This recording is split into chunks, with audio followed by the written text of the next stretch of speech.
Bon, ça fait quelques minutes que j'ai quitté la cellule, mais je pense qu'ils jugent que l'événement continue à prendre de l'ampleur. Et au niveau des cellules, ils vont faire monter un peu la pression et on se prépare à passer en interface POI-PPI. Parce qu'à un moment donné, le nuage prend de l'ampleur.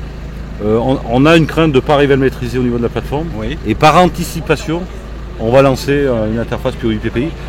Parce que l'objectif premier, c'est de mettre la population à l'abri. On ne va pas attendre que le nuage soit passé dehors pour lancer l'interface POI-PPI. Exercice d'alerte de grande ampleur à Pont-de-Claix et dans les communes environnantes. Jeudi 8 avril, on simule une fuite d'ammoniac sur la plateforme chimique. Les pompiers volontaires de la plateforme sont les premiers sur place.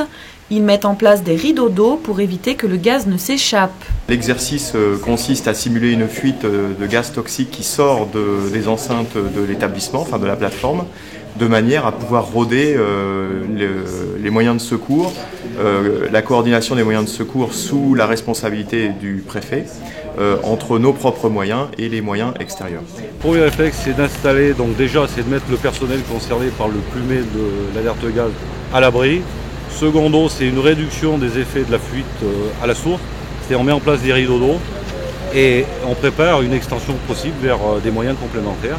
Donc toutes ces opérations sont pilotées à partir du poste de commandement avancé qui est derrière vous.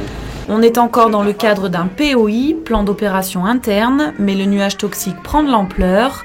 Il faut donc déclencher le PPI, plan particulier d'intervention, et passer la main au service de la préfecture. On constate le risque. La première chose, c'est avertir le citoyen pour qu'il se mette à l'abri.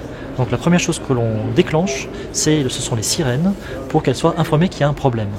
Et ensuite, on passe le relais, on fait des communiqués de presse pour qu'elles soient informées par la radio, par la télévision sur le risque actuel. La sirène, normalement, c'est un déclenchement d'alerte, se dire il y a un problème, donc je vais rester chez moi et je vais attendre de savoir ce qui se passe.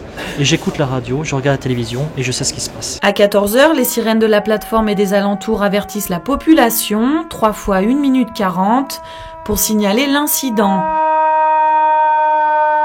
Réflexe attendu, se confiner chez soi, écouter France Bleu Isère et ne se servir des téléphones qu'en cas d'urgence. À Pont-de-Claix, les habitants jouent le jeu, ainsi que les écoles, qui doivent mettre les enfants en sûreté. La solution retenue, c'est le regroupement dans le gymnase, puisque le local a été aménagé par la municipalité pour accueillir les enfants et les mettre en sûreté. Cette salle est équipée d'un point d'eau à proximité et de toilettes. Pendant ce temps, les blessés fictifs arrivent au poste de commandement installé à Échirolles. À 16h, l'alerte est levée. L'exercice est un succès d'après la préfecture.